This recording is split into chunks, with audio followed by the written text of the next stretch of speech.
ನಿನ್ನೆ ದಿನನೇ ನಾನು ಪ್ರಸ್ತಾಪ ಮಾಡಿದ್ನಲ್ಲ.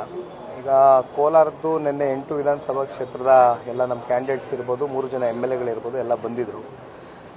ಜೊತೆಗೆ ಹಲವಾರು ಚುನಾವಣೆ ನಡೆಸ್ತಕ್ಕಂಥ ಭಾಳ ಜನ ಇವತ್ತು ಲೀಡರ್ಸು ಕೂಡ ಪ್ರೆಸೆಂಟ್ ಇದ್ದರು. ಇವತ್ತು ಅದೇ ರೀತಿ ಮಂಡ್ಯ ಜಿಲ್ಲೆಗೆ ಸಂಬಂಧಪಟ್ಟಂತೆ 8 ವಿಧಾನಸಭಾ ಕ್ಷೇತ್ರ KR ನಗರನೂ ಸೇರಿದಂತೆ ಸೊ ಪ್ರತಿಯೊಬ್ಬರು ಬಂದಿದ್ದಾರೆ. ತಮ್ಮಣ್ಣ ಸಾಹೇಬರು ಇಲ್ಲೇ ಇದ್ದಾರೆ, ನಮ್ಮ ಜಿಲ್ಲಾಧ್ಯಕ್ಷರು ಇದ್ದಾರೆ.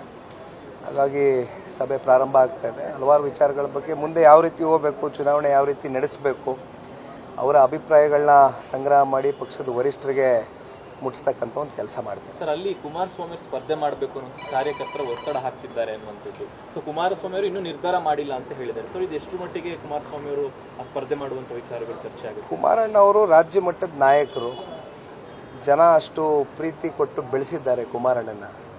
ಹಾಗಾಗಿ ಹಲವಾರು ಲೋಕಸಭಾ ಕ್ಷೇತ್ರಗಳಲ್ಲಿ ಕುಮಾರಣ್ಣ ನಿಲ್ಲಬೇಕು ಅಂತಕ್ಕಂಥ ಬೇಡಿಕೆ ಇದೆ. ಅದರಲ್ಲಿ ಮಂಡ್ಯ ಜಿಲ್ಲೆನೂ ಒಂದು. ಬಹುಶಃ ಈ ಒಂದು ವಿಚಾರವಾಗಿ ನಮ್ಮ ಪಕ್ಷದ ಕಾರ್ಯಕರ್ತರಿರ್ಬೋದು, ಜಿಲ್ಲೆ ನಾಯಕರುಗಳಿರ್ಬೋದು, ಎಲ್ಲರೂ ಸೇರಿ ಸೂಕ್ತವಾದಂಥ ಸಂದರ್ಭದಲ್ಲಿ ನಿಮಗೆ ತಿಳಿಸ್ತಾ ಹೋಗ್ತೀವಿ ವಿಚಾರಗಳನ್ನ.